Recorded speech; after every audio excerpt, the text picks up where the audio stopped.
భీమిలి ప్రజలందరూ కూడా ఈరోజు ఒక అద్భుతమైన ఘట్టాన్ని ఆవిష్కరించారు.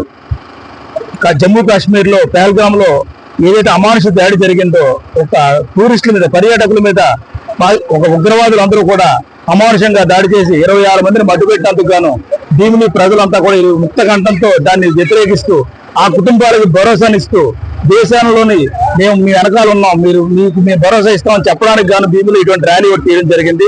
దీనికి ముందుగా హిందూ ధర్మ పరిరక్షణ సమితి, friends association Bheemili, forum for better Bheemili మొదలగు అనేక స్వచ్ఛంద సంస్థలు అన్ని కూడా కలిసి భీమిలి పుర ప్రజలందరూ కలిపి కుల మత భేదాలు లేకుండా అందరూ కూడా దీంట్లో పాల్గొనడం చాలా విశేషమైన విషయం. ఎందుకంటే ఒక కార్యక్రమం చేపట్టినప్పుడు ఊరంతా ఒక చోటకు చేరి మేమందరం ఒకరితో ఒకరు ఉన్నాము, మేమంతా ఒక ఊరు, మాదంతా ఒక కట్టుబాటు అని చెప్పారు. ఇదే కట్టుబాటు దేశం అంతా ఉంటే ఈ ఉగ్రవాదాన్ని యుద్ధం చేయడానికి మనం దేశ ప్రధానికి కానీ లేదా ప్రభుత్వానికి కానీ మనం సపోర్ట్ ఇవ్వడం జరుగుతుంది.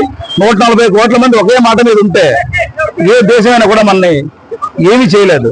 ఆ ఒక్క మాట మీద మనం ఉండడమే మన ప్రాబ్లం. ఎందుకంటే మన దేశంలో అంతర్గతంగా మనకి ఎన్నైనా ఉండొచ్చు, కానీ మన దేశం మీద, మన మనుషుల మీద, మన సివిలియన్స్ మీద అన్యాయంగా అమానుషంగా దాడి జరిగినప్పుడు మనందరం ఒకే మాటతో దేశం తరపున మాట్లాడాలి, దేశం కోసమే మాట్లాడాలి. ప్రభుత్వానికి మనందరం కూడా వెంటనే నిలబడాలి.